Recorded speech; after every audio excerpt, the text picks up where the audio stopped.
네, 고성국 칼럼입니다. 네, 국민의힘이 뭉치지 않으면 죽는다. 제가 지난번에 도이치모터스 특검 때도 그랬고 이번 최상병 특검도 그렇고요.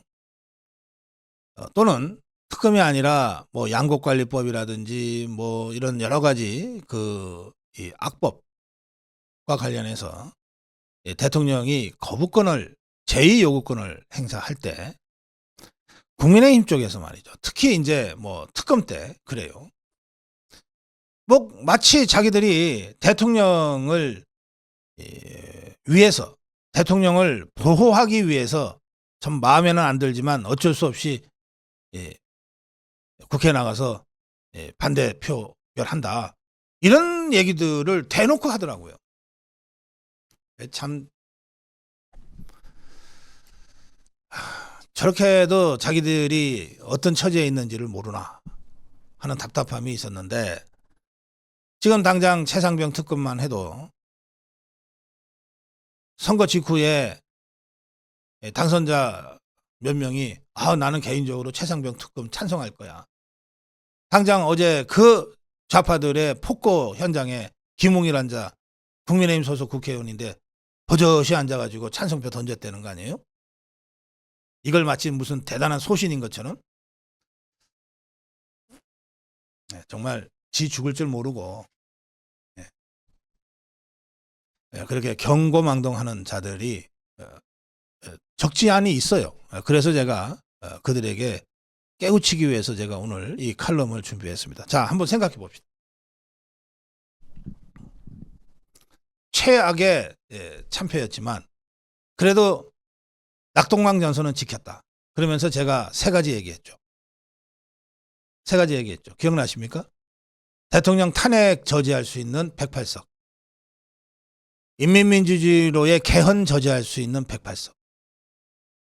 대통령 거부권 무력화를 저지할 수 있는 108석. 제가 세 가지 얘기했잖아요. 그렇죠.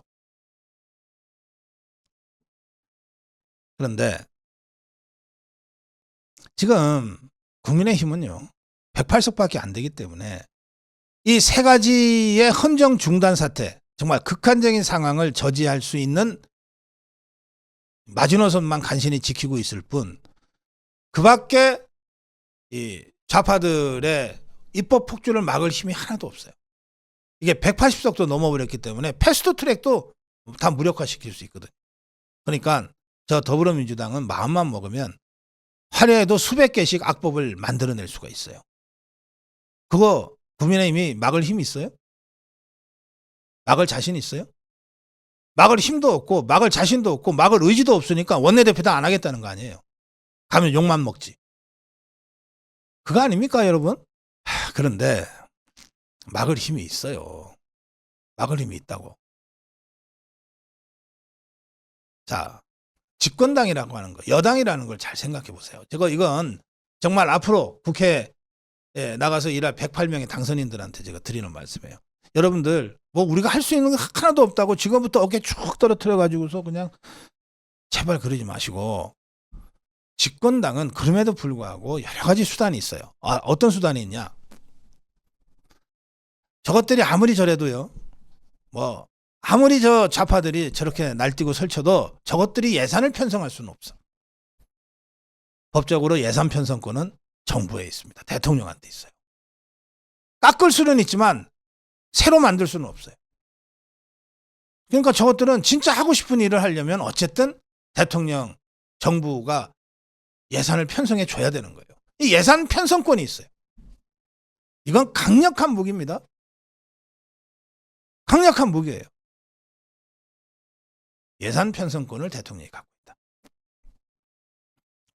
또 인사권도요, 대통령만 갖고 있어요. 총리 딱 한 사람 또는 대법원장, 헌법재판관, 이 국회에서 청문 거친 다음에 국회 동의가 필요한 자리는 저것들이 비토권 행사가 가능하지만 나머지 장관이나 기관장들에 대해서는 대통령 인사권을 막을 방법이 없잖아요, 저것들이. 그러니까 대통령은 예산과 인사, 이 두 가지에 있어서 여전히 대통령만이 갖고 있는 무기가 있는 거예요. 그러면 대통령의 무기는 누구의 무기입니까, 동시에? 네, 국민의힘 집권 여당 여러분들의 무기이기도 한 거예요. 여러분들이 잘 쓰기만 하면. 여러분들한테도 무기가 있다고. 마지막으로 있는 게 대통령의 거부권이에요.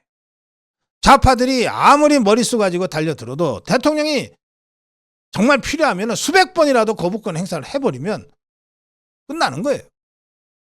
그렇지 않습니까?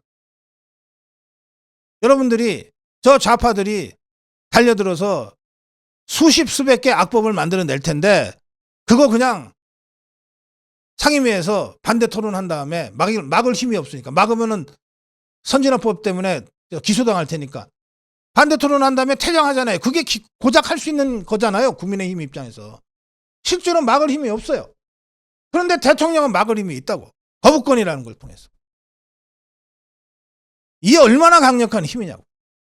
대통령의 세 가지 힘이 있어요. 예산 편성권, 인사권, 그리고 대통령 거부권. 이게 국민의힘 집권당으로서 국민의힘이 가지고 있는 마지막 수단이라고. 국민의힘 독자적으로는 아무것도 안 되지만 대통령과 함께라면 대통령이 행사한 거부권을 저것들이 다시 재의결로 무력화시키려고 할 때 108명이 똘똘 뭉쳐서 부결만 시켜준다면 100번이고 1000번이고 대통령 거부권이라는 마지막 무기가 빛을 발한단 말이에요. 예산권과 인사권도 마찬가지.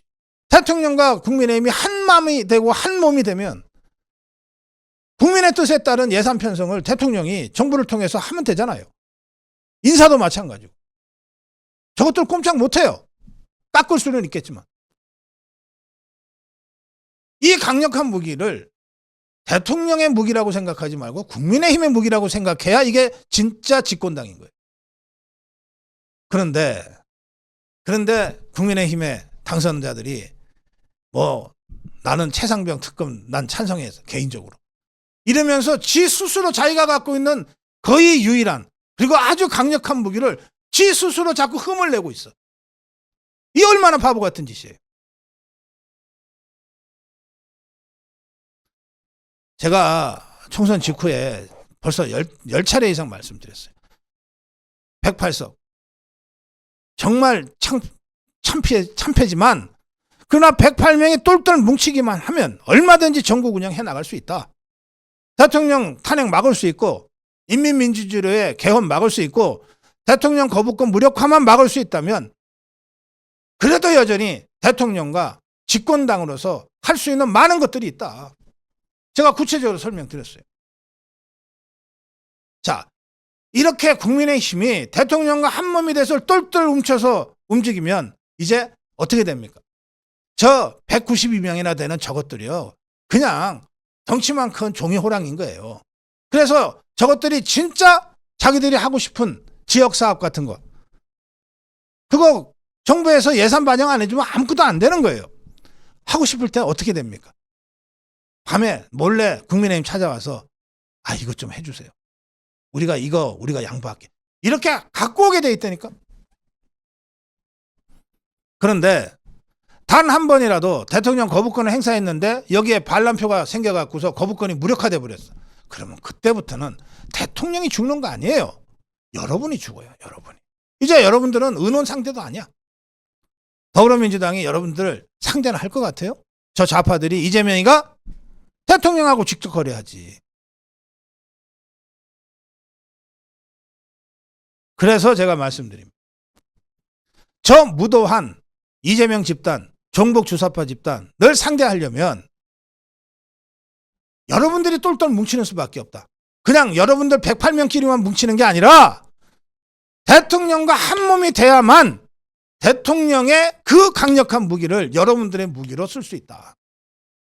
대통령의 거부권도 국민의힘의 거부권이 되고 대통령의 예산 편성권도 국민의힘의 예산 편성권이 되고 대통령의 인사권도 국민의힘의 인사권이 되는 거다. 그 힘을 갖고 192명을 상대하면 된다. 그러면 어떻게 되냐?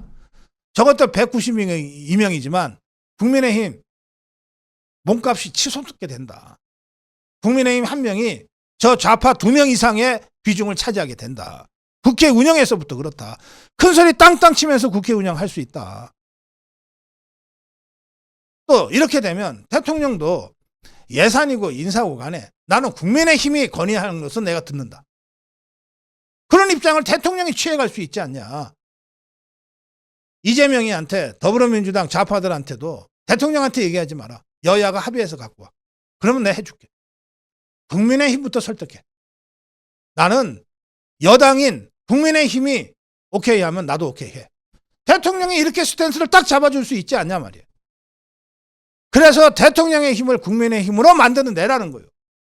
대통령 거부권을 국민의힘의 거부권으로, 대통령 예산 편성권을 국민의힘의 예산 편성권으로. 그게 집권당이다. 그렇게 하려면 전제 조건 딱 하나.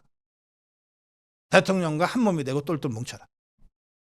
단 하나라도 이탈표가 있으면 그 틈싸구니를 파고든다, 좌파들이. 그러면 무너진다. 그러면 그걸로 끝이다. 대통령이 죽는 게 아니다. 대통령은 그런 경우에도 3년의 임기가 있다. 그러나 먼저 죽는 건 국민의힘이다. 이렇게까지 얘기했는데도 못 알아들으면 뭐 그것도 운명이다 할 수밖에 없죠. 네, 고성국 칼럼이었습니다.